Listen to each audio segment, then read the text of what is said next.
This is Mehdi again. I'm working on a 2006 Mercedes E350 and I had no start issue.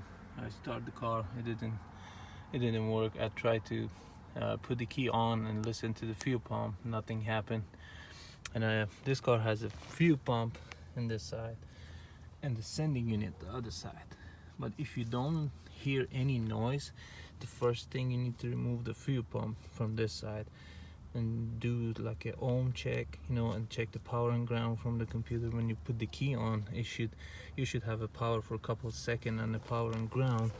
And what I found,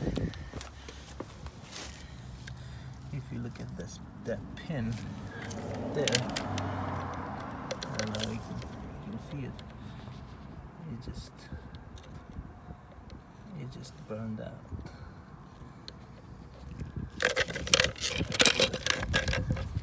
Quality of this,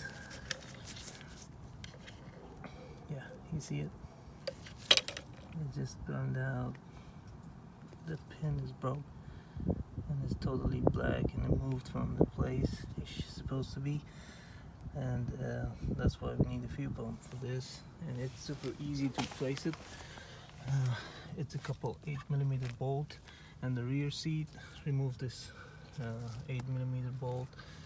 It's 1, 2, 3, 4, 5, 6. And just remove this and the plate will come off. It's super easy, and boom boom. It has two lines, goes to the sending unit, and it has a power comes from other side all the way to this side, connected, and that's it.